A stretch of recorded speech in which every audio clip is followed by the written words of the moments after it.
Hello everyone. आज हम एक नया चैप्टर स्टार्ट करेंगे फॉर अ क्लास 11 जर्नी। और next chapter name is societal impact. इसमें हम पढ़ेंगे कि जो हमारी टेक्नोलॉजीज है वो कैसे सोसाइटी में इम्पैक्ट करेंगे। सो स्टार्ट करते हैं पहले टॉपिक के साथ, दैट इज इंट्रोडक्शन।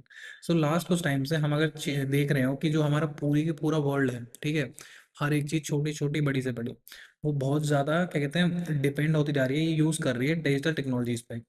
अब इसका एक बहुत ही ज़्यादा इम्पैक्ट पड़ रहा है हमारी डेली लाइफ में। डेली लाइफ में कैसे कि अगर हमें कुछ जैसे हमें दूध वगैरह चाहिए हो तो वी कैन ब्लिंकिट और जेप्टो कर सकते हैं हम डायरेक्टली। हमें कुछ ऑर्डर करना हो, बुक्स या फिर कुछ भी वगैरह, हम अमेजोन या वो सब कर सकते हैं। अगर हमें कैब्स चाहिए हो, ऊबर वगैरह कर सकते हैं।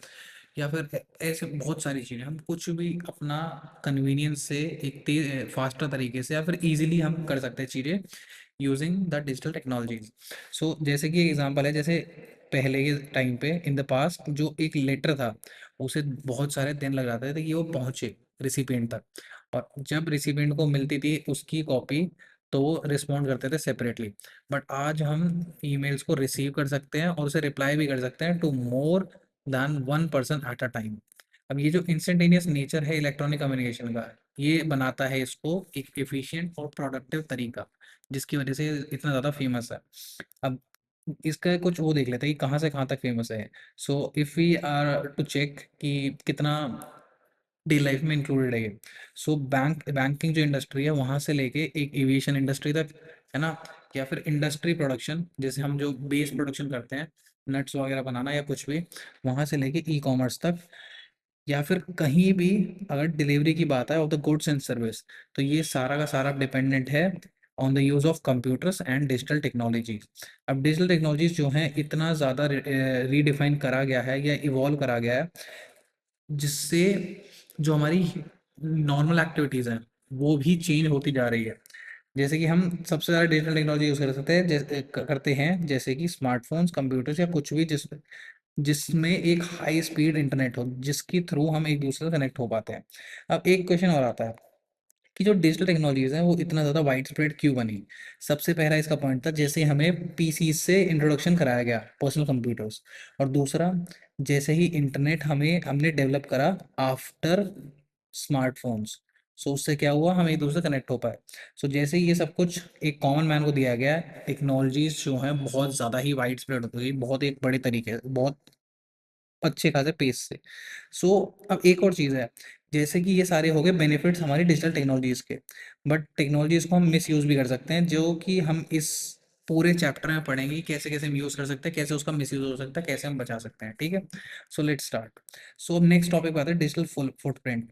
सो पहले डिजिटल फुटप्रिंट पढ़ते क्या होता है। अगर आपने कभी कोई भी चीज़ सर्च करी हो ऑनलाइन किसी भी इंफॉर्मेशन के लिए, जैसे कि अगर कोई ऑनलाइन टिकट करी हो मूवी वगैरह की, या फिर आपने रिस्पॉन्ड किया हो एक दोस्त के ईमेल्स के लिए, या फिर आपने चेक किया हो स्कोर एक गेम का ऑनलाइन। सो जब जब हम इंटरनेट पे सर्फ करते हैं यूजिंग स्मार्टफोन, टैबलेट्स या कंप्यूटर्स, तो हम क्या करते हैं, बेसिकली एक रास्ता सा बना देते हैं, हम एक ट्रेल बना देते हैं डेटा का, जो कि क्या बताता है हमें, वो हमारी एक्टिविटीज़ के बारे में बताता है कि हमने ऑनलाइन क्या एक्टिविटीज़ करी। इस एक्टिविटी को बताते बोलते हैं डिजिटल फुटप्रिंट। अब डिजिटल फुटप्रिंट जो है, अगर उसे एक बार क्रिएट कर दिया जाता है, सो उसे यूज़ हमारी नॉलेज या बिना हमारी नॉलेज के भी करा जा सकता है। अब इसमें क्या इंक्लूड करा जाता है, अगर हम कोई वेबसाइट को विजिट कर रहे हैं, वो भी एक डिजिटल फुटप्रिंट है। अगर हम ईमेल भेज रहे हैं, अगर हम कोई भी इंफॉर्मेशन सबमिट कर रहे हैं ऑनलाइन, ठीक है। अब इसमें क्या क्या आता है, हमारी कंप्यूटर की आईपी एड्रेस, हमारी लोकेशन, या फिर कोई भी एक अलग स्पेसिफिक डिटेल्स इसके अंदर आती है हमारे डिजिटल फुटप्रिंट में। अब ये जो डेटा है, इसे अलग अलग तरीके से यूज़ कर सकते हैं, जैसे कोई टारगेटेड एडवर्टीजमेंट, अगर उसे उस डिजिटल फुटप्रिंट के थ्रू उन्हें कुछ इंसाइट मिले तुम्हारे बारे में, तो उसके थ्रू टारगेटेड एडवर्टाइज कर सकते हैं तुम्हारे पास प्रोडक्ट। या फिर इसे मिसयूज भी कर सकते हैं, या फिर एक्सप्लॉइट भी कर सकते हैं, जैसे जो हैकिंग वगैरह होती है, डेटा लीकिंग, वो सब इसी के थ्रू होती है। इसीलिए हमें हमेशा अवेयर रहना चाहिए हमारे डेटा ट्रेल के लिए, जो हम पीछे छोड़ते जा रहे हैं। अब ये जो अवेयरनेस है, ये हमें कॉशियस बनाती है किस चीज़ के बारे में, कि हम क्या लिखते हैं, क्या अपलोड करते हैं और क्या डाउनलोड करते हैं, और क्या चीज़ें हम ऑनलाइन सर्च करते हैं। अब बेसिकली यहाँ पे दो टाइप के डिजिटल फुटप्रिंट्स हैं, ठीक है। सबसे पहला एक्टिव डिजिटल फुटप्रिंट। अब एक्टिव डिजिटल फुटप्रिंट क्या होता है, ये सारा का सारा डेटा जो है इंक्लूड करता है जो हम इंटेंशनली सबमिट कर रहे हैं। जैसे कि कहीं पे भी हम गूगल फॉर्म वगैरह दे दें, जो हम इंटेंशनली डेटा सबमिट कर रहे हैं उन्हें बोलते हैं एक्टिव डिजिटल फुटप्रिंट्स। अब इसमें क्या क्या चीज़ें होती हैं, इसमें ईमेल्स होता है जो हम लिखते हैं, कोई रिस्पॉन्स या फिर पोस्ट जो हम अलग अलग वेबसाइट्स या मोबाइल ऐप्स में डालते हैं। अब जो डिजिटल डेटा ट्रेल होता है जो कि हम ऑनलाइन अनइंटेंशनली छोड़ देते हैं, इसको हम बोलते हैं passive digital footprint. Again, active मतलब हमने जो इंटेंशनली करा हो, और पैसिव जो हमने अनइंटेंशनली छोड़ दिया हो। अब इसमें अनइंटेंशनली के अंदर क्या एग्जांपल्स आते हैं, जैसे कि कोई भी अगर डेटा हमने जनरेट किया हो, मतलब सॉरी जनरेट हो गया हो, अगर हम एक वेबसाइट को विजिट कर रहे हैं, ठीक है, या फिर कोई मोबाइल ऐप को यूज़ कर रहे हैं, या फिर इंटरनेट को ब्राउज कर रहे हैं, ये सारा का सारा एक एग्जाम्पल है पैसिव डिजिटल फुटप्रिंट का। अब सब कुछ जो है इंटरनेट से कनेक्टेड है ना, इसी वजह से सबके पास एक डिजिटल फुटप्रिंट है। अब जैसे जैसे हम ज़्यादा यूज़ करते रहेंगे, ये जो ट्रेल है, डिजिटल फुटप्रिंट है, ये बढ़ता चल रहेगा। और अगर हम ब्राउज़र की सेटिंग में देखेंगे, हम देख सकते हैं कि हमारी जो ब्राउज़र हिस्ट्री है वो भी सेव होती है, कुकीज़ वो भी सेव होती है, पासवर्ड्स वो भी सेव होते हैं, ऑटोफिल्स भी सेव होते हैं, और बहुत अलग टाइप का डेटा। आपने ये सब विजिट किया होगा, अगर आप ब्राउज़र हिस्ट्री देखेंगे वो दिखाएगा आपको क्या क्या विजिट किया है। कुकीज़ होती है, हमने कौन कौन सी वेबसाइट को कितनी परमिशन दी है हमारे डेटा के लिए। दूसरा, हम पासवर्ड किसी भी चीज़ का अगर लॉगिन वगैरह करें वो भी। ऑटोफिल्स, आप जैसे कभी आप फिल कर रहे हो तो ऑप्शन दिखाया जाता है क्या कहते हैं गूगल कीबोर्ड, कि ऑटो फिल करना, उस पर क्लिक होते ही पूरा फॉर्म अपने आप भर जाएगा। सो ये ऑटो फिल भी बेसिकली हमने अपने आप ये इन्फॉर्मेशन दे रखी है उसे। अब ब्राउज़र के अलावा मोस्ट ऑफ द जो हमारा डिजिटल फुटप्रिंट होता है वो स्टोर होता है एक सर्वर में। और सर्वर क्या होता है, जहाँ पे एक एप्लीकेशन को होस्ट करा जाता है।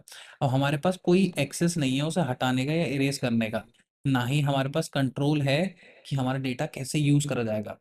इसीलिए जब डेटा एक बार जनरेट हो जाता है, अगर हम उसे ट्राई भी करते रहे बाद में इरेज करने के लिए, जो कि हमारी ऑनलाइन एक्टिविटीज़ हैं, वो हमारा डिजिटल फुटप्रिंट वैसा ही रहता है।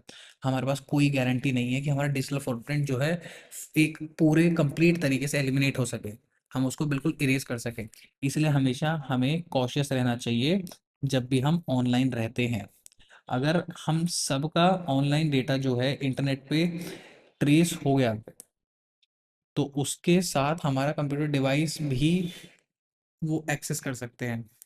और इसको हम अलग अलग तरीके से यूज़ कर सकते हैं, एक यूज़र को ट्रेस करना कि कौन है, दूसरा उसकी लोकेशन, तीसरा उसका डिवाइस या फिर कोई भी डिटेल्स, जैसे किसी भी टाइप का आपका पासवर्ड हो, बैंकिंग डिटेल्स हो, आपके पिक्चर्स, किसी भी टाइप का डेटा जो है इसके थ्रू लीक हो सकता है because of a digital footprint. Okay, so इस बेसिकली इसमें थोड़ा बहुत इंट्रो होता है कि कैसे कैसे हमारा डेटा कहते हैं digital as a digital footprint store होता है, और कैसे कैसे हम उसे समझ सकते हैं, मतलब बेसिकली हमारा ये समझने का पार्ट हो। नेक्स्ट में हम पढ़ेंगे कि डिजिटल सोसाइटी और नेटिजन के बारे में, कि डिजिटल सोसाइटी क्या होती है, कैसे कैसे उसमें काम होता है, ठीक है, हम क्या कहाँ पे एग्जिस्ट करते हैं। So this is all for this video, I will see you in the next video, जो हम नेक्स्ट टॉपिक के बारे में पढ़ेंगे जो कि है digital society and netizens. So thank you, see you, tata, bye for this.